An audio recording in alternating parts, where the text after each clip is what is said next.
syndrome too, where did we talk about this? I was talking about somebody, people bigger than me, and just other people. I'm like way older than me.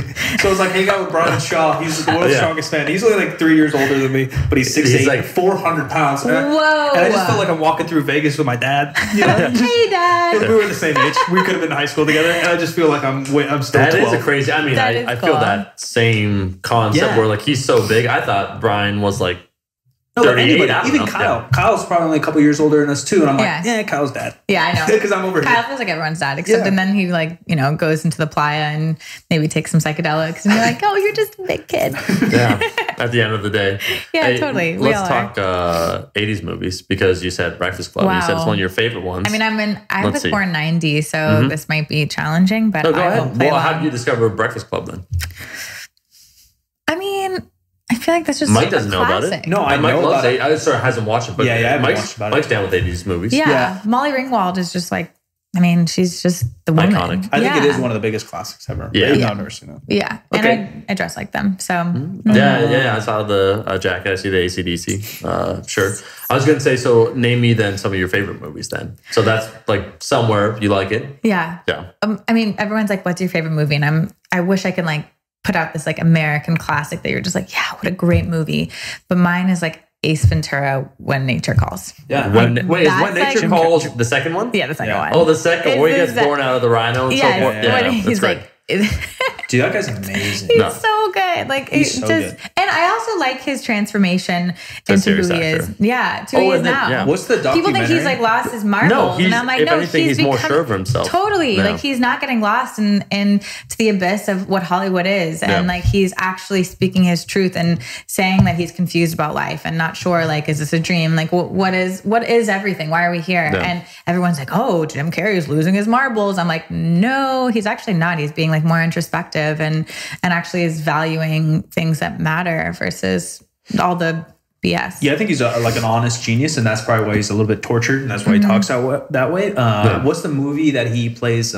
Truman Show. No, he plays a different different comedian that was famous in the 70s. Man on the Moon. Yeah, and that was the one that was on.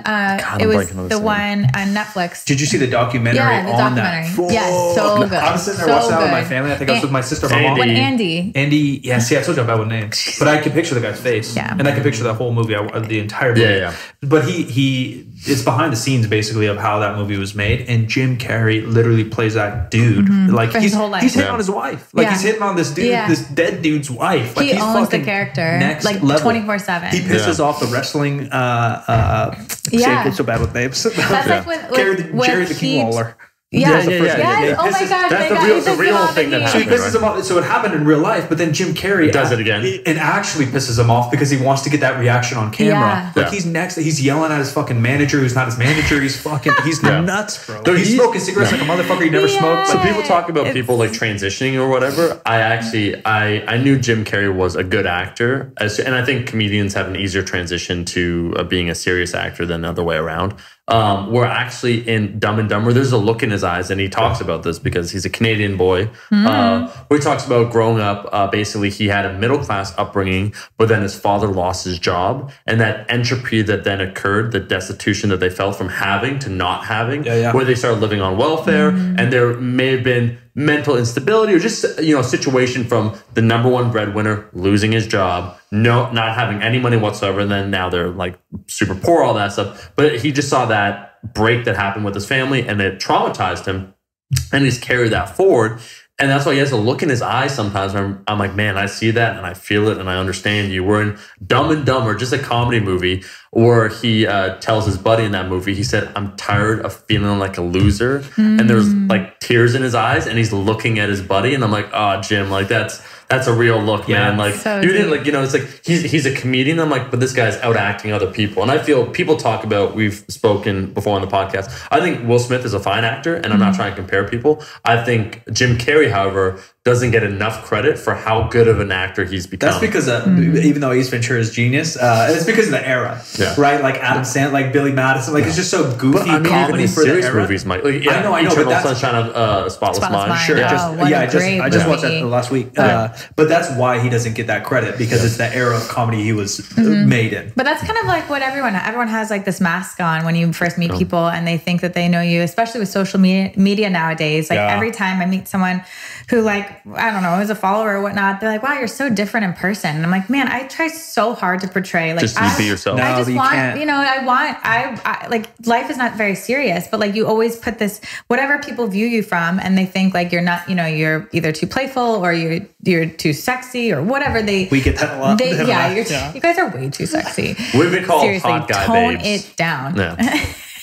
No, it's hard because these other people that are using it purely for marketing and maybe not alternative. As soon as you keep saying, I'm just an authentic person, I just keep it real. I'm like, you're not real. But then if I we hear do you on try to, what you're saying. But then if we do try to be real, you can't be real because these motherfuckers are being real, telling people they're real. So then it's all just a mush of whatever, and no one's goddamn real. Even if you try I'm to. I'm like a big fan of writing essays on my captions, which everyone's just like, you write so much on your caption. Yeah. I'm like, because I have a lot to say, and if I'm gonna post a photo with no depth behind it, and you don't learn anything about me. You don't learn anything about life. There's no introspection whatsoever. And I want people to think more. And whether it's just it's pretty much my own diary that I write, like on my caption. I'm like, these are the things that I'm dealing with, or that this is the reminder that I need, or this is what is kind of like churning in my mind. These are my challenges. And like, if that can provoke some type of thought or, I don't know, like, open-mindedness in somebody else, then I feel like that is the purpose of social media. Sure. Because genuine conversations too. Like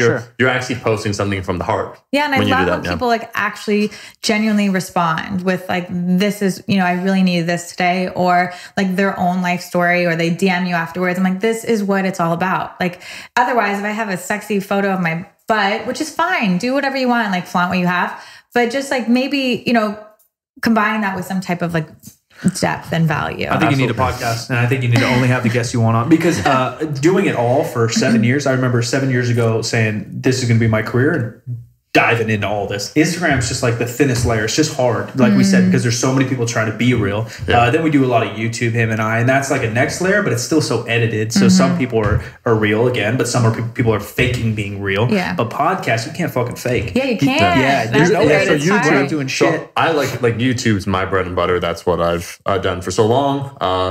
Instagram, I'm not a fan of. YouTube, though, I have met a lot of content creators that have been on YouTube, fitness content creators, and how they are in person first, how it's edited down. Because on YouTube, you go from whatever they talk for 30 minutes, it's whittled down into a 3-minute type video. It's very sleek editing. It's like, wow, that guy's super charismatic or whatever. And then you see them in person, I'm like, you are just like stiff as fuck. It's so shocking. I'm like, man, you're so vibrant and like gregarious in your videos, and you barely talk in real life. It blows my mind all the time. And there is positive, right? I mean, I met this beautiful man through YouTube, basically. He is a beautiful man. He is. And a lot of my friends do a lot of different things.